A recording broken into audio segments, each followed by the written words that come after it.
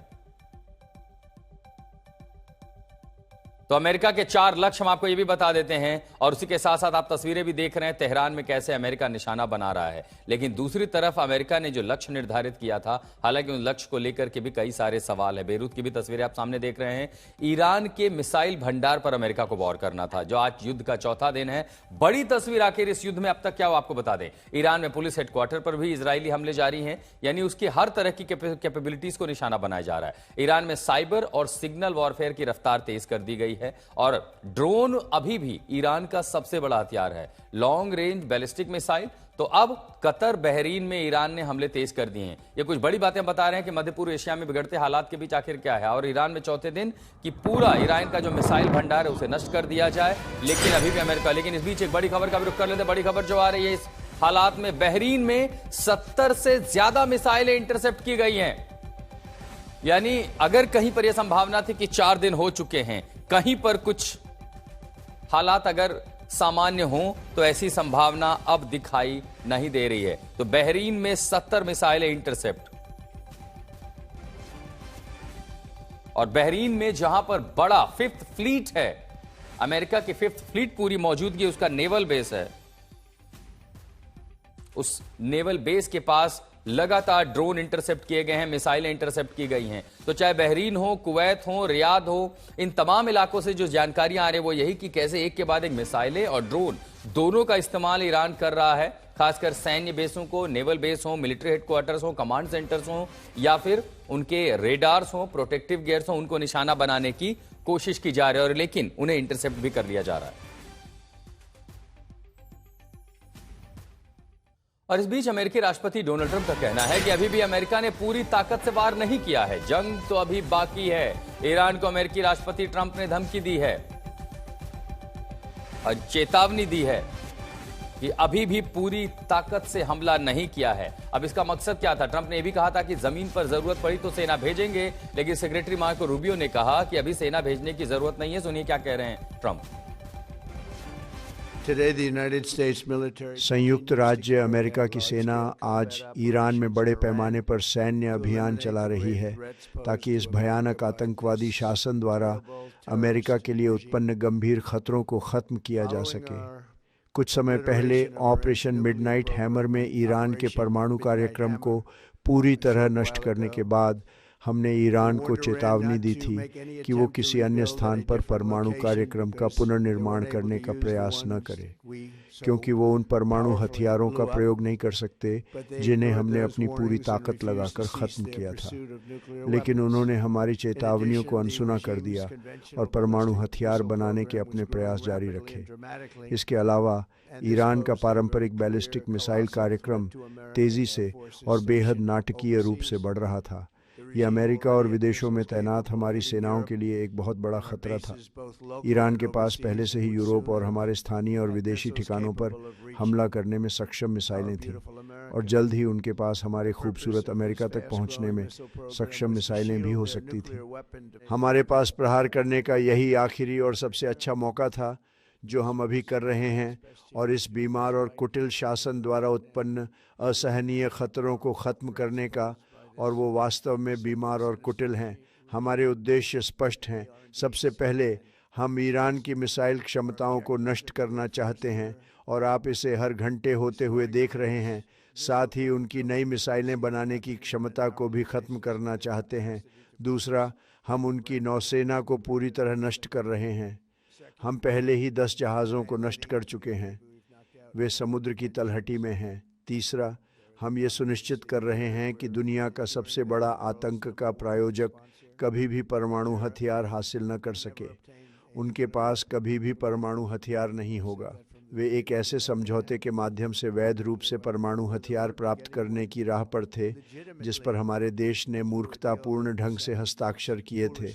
और अंत में हम यह सुनिश्चित कर रहे हैं कि ईरानी शासन अपनी सीमाओं के बाहर आतंकवादी सेनाओं को हथियार, धन और निर्देश देना जारी नहीं रख सके, और हम